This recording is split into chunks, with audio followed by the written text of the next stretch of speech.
ഇമാം ബുഖാരി റഹിമഹുല്ലാഹ് ഉദ്ധരിച്ചുള്ള ഹദീസിൽ കാണാം, ഉമർ ഇബ്നുൽ ഖത്താബ് റളിയല്ലാഹു അൻഹു ഒരിക്കൽ നബി സല്ലല്ലാഹു അലൈഹി വസല്ലമയുടെ അടുക്കലേക്ക് വന്നു. അപ്പോൾ നബി സല്ലല്ലാഹു അലൈഹി വസല്ലമ ഒരു പായയിൽ കിടക്കുകയാണ്, ഒരു വെറും പായ, അതിന് മുകളിൽ ഒരു ബെഡില്ല. അങ്ങനെ ആ പായയിൽ കിടന്ന് അദ്ദേഹത്തിന്റെ ശരീരത്തിൽ വസ്ത്രവുമില്ല, ഒരു മുണ്ട് മാത്രമേ ഉടുത്തിട്ടുള്ളൂ, തോളിൽ വേറെ വസ്ത്രമില്ല. അങ്ങനെ ഈ പായയിൽ നബി സല്ലല്ലാഹു അലൈഹി വസല്ലമയുടെ ശരീരം അത് അമർന്ന് ഈ പായയുടെ അടയാളം നബി സല്ലല്ലാഹു അലൈഹി വസല്ലമയുടെ ശരീരത്തിൽ വീണിട്ടുണ്ട്. നബി സല്ലല്ലാഹു അലൈഹി വസല്ലമ തല വെച്ചിട്ടുള്ള തലയണ എന്താണ്? ഒരു തോല്, അതിനുള്ളിൽ ഈത്തപ്പനയുടെ നാര് നിറച്ചിട്ടുള്ള ഒരു പരിക്കനായിട്ടുള്ള തലയണ. ഈ അവസ്ഥയിലാണ് കാണുന്നത്. ഇത് കണ്ടു ഉമർ റളിയല്ലാഹു അൻഹു കരഞ്ഞു. അപ്പോൾ നബി സല്ലല്ലാഹു അലൈഹി വസല്ലം ചോദിച്ചു, മാ യുബ്കീക യാ ഉമർ, എന്താണ് താങ്കൾക്ക് അറിയാനുള്ള കാരണം? ഉമർ റളിയല്ലാഹു അൻഹു പറഞ്ഞു, ദക്കർതു കിസ്റ വ ഖൈസർ, കിസ്റയെയും കൈസറിനെയും ഞാൻ ഓർത്തുപോയി. കിസ്റയും കൈസറും ആരാ?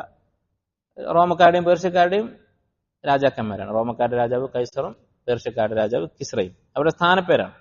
സീസർ എന്ന് പറയുന്നതിന്റെ അറബിയൻ കൈസർ. അപ്പൊ അവരുടെ അവസ്ഥ ഞാൻ ആലോചിച്ചു നോക്കി. അദുവയില്ല, അള്ളാഹുവിന്റെ ശത്രുക്കളാണ് ഇവർ രണ്ടുപേരും. ഫിൽ ഖസ്സി വൽ ഖസ്സി വൽ ഹരീരി വൽ ദീബാജ്, ഈ 4 പേരുകളും പട്ടിന്റെ വ്യത്യസ്ത ഇനം പേരാണ്. ഖസ്സ്, ഖസ്സ്, ദീബാജ്, ഹരീർ എന്നൊക്കെ പറയുന്നത് പട്ടിന്റെ പേരുകളാണ്, പലതരം ക്വാളിറ്റിയുള്ള പട്ട്. അപ്പൊ ഇതൊക്കെയാണ് ഇവർ ഉപയോഗിക്കുന്നത്. അവരുടെ വിരിപ്പും പുതപ്പും തലയണയൊക്കെ ഇങ്ങനെയുള്ളതാണ്. അള്ളാഹുവിന്റെ ശത്രുക്കളായ ഇവരുടെ ജീവിതം ഇങ്ങനെയാണ്. അൻത റസൂലുള്ളാഹി വഖീറത്തുഹു മിൻ ഖൽഖിഹി, താങ്കൾ അള്ളാഹുവിന്റെ റസൂലും സൃഷ്ടികൾ വെച്ച് ഏറ്റവും ശ്രേഷ്ഠരായവനുമാണ്. അലാ ഹാദ, താങ്കളുടെ അവസ്ഥ ഇതുമാണ്. ഫഖാല, അപ്പോൾ നബി സല്ലല്ലാഹു അലൈഹി വസല്ലം ചോദിച്ചു, അഫി ശക്കിൻ അൻത ഇബ്നുൽ ഖത്താബ്, നിങ്ങൾക്ക് സംശയമുണ്ടോ? അതായത് ഈ വ്യത്യാസം കണ്ടിട്ട് ദീനിൽ എന്തെങ്കിലും സംശയം തോന്നുന്നുണ്ടോ? ശരിക്കും റസൂലായിരുന്നെങ്കിൽ ദുനിയാവ് ഉണ്ടാകുമായിരുന്നു, അള്ളാഹുവിന് ഇഷ്ടമുള്ള ആളായിരുന്നെങ്കിൽ അള്ളാഹു കൊടുക്കുമായിരുന്നു എന്നെങ്ങാനും തോന്നുന്നുണ്ടോ എന്ന് ചോദിച്ചു. എന്നിട്ട് നബി സല്ലല്ലാഹു അലൈഹി വസല്ലം അതിനുള്ള ഉത്തരവും പറഞ്ഞു കൊടുത്തു. ഇത് വളരെ പ്രധാനപ്പെട്ട ഒരു കാര്യമാണ്. പലപ്പോഴും ആളുകൾ പറയാറുണ്ട്, ഇപ്പോഴും ഇത് പറയുന്ന ആൾക്കാരുണ്ട്. ഇവിടെ ഉമർ റളിയല്ലാഹു അൻഹുവിന് അങ്ങനെ സംശയം തോന്നിയിട്ടില്ല, പക്ഷേ ഇങ്ങനെയുള്ള ഒരു അവസ്ഥ കണ്ടാൽ ഇങ്ങനെ ഒരു സംശയം തോന്നാം എന്ന് നബി സല്ലല്ലാഹു അലൈഹി വസല്ലമ മനസ്സിലാക്കി. ഇന്നിങ്ങനെ ഈ സംശയം തോന്നുന്ന ആൾക്കാരുണ്ട്, ആ സംശയം തുറന്ന് പറയുന്ന ആൾക്കാരുണ്ട്. അത് സംശയവും കഴിഞ്ഞ് ഒരു വിശ്വാസമായി മാറിയിട്ടുണ്ട്. എന്തുകൊണ്ടാണ് മുസ്ലിങ്ങൾ ഇങ്ങനെ പിന്നോക്കാവസ്ഥയിൽ? ഇസ്ലാമാണ് ശരിയായ ദീനെങ്കിൽ മുസ്ലിമീങ്ങൾക്ക് പുരോഗതി ഉണ്ടാവേണ്ടതല്ലേ എന്ന്. അങ്ങനെയുള്ളൊരു ചോദ്യം വരുമ്പോൾ അതിന് ഇന്ന് സാധാരണ കൊടുക്കാറുള്ള മറുപടി എന്താണ്? അതിനുമുമ്പ് നബി സല്ലല്ലാഹു അലൈഹി വസല്ലം കൊടുത്ത മറുപടി എന്താണെന്ന് നോക്കാം. ശരിയായ മറുപടി അതായിരിക്കുമല്ലോ ശരി. നബി സല്ലല്ലാഹു അലൈഹി വസല്ലം പറഞ്ഞു, അമാ തർള അൻ തകൂന ലഹുമുദ് ദുനിയ വലനൽ ആഖിറ, അവർ ദുനിയാവ് എടുത്തുകൊള്ളട്ടെ, നമുക്ക് ആഖിറത്തുണ്ട്, ഇത് പോരെ എന്ന് ചോദിച്ചു. അപ്പോൾ ഉമർ റളിയല്ലാഹു അൻഹു പറഞ്ഞു, ബല, മതി.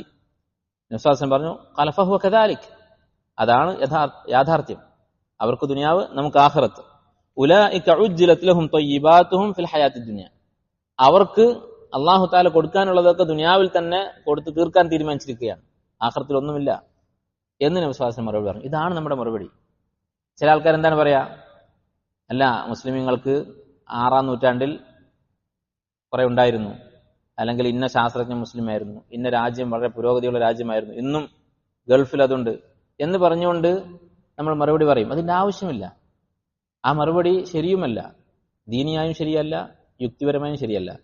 യുക്തിപരമായി ഒരാൾ ചിന്തിക്കുകയാണ്, അയാൾ പറയാണ് ശരി, അപ്പോൾ ഇന്ന നൂറ്റാണ്ടിൽ നിങ്ങൾക്ക് പുരോഗതി ഉണ്ടായിരുന്നു, ഇക്കാലത്ത് ഇന്ന രാജ്യങ്ങളിലൊക്കെ പുരോഗതിയുണ്ട്, അപ്പൊ ഇത് മൊത്തം കൂട്ടി നോക്കിയിട്ട് അതിന്റെ ഒരു റിസൾട്ട് നോക്കിയാലോ, എല്ലാ നൂറ്റാണ്ടുകളിലും മുസ്ലിമീങ്ങൾ മൊത്തം അനുഭവിച്ചിട്ടുള്ള സുഖങ്ങളും പുരോഗതികളും, മൊത്തം ചരിത്രത്തിൽ മുസ്ലിം അല്ലാത്തവർ അനുഭവിച്ചിട്ടുള്ള സുഖ സൗകര്യങ്ങളും എല്ലാം കൂടി എടുത്ത് കൂട്ടിക്കിച്ച് നോക്കിയിട്ട് കൂടുതലുള്ളവർ ശരിയിലാണെന്നാണ് അർത്ഥം?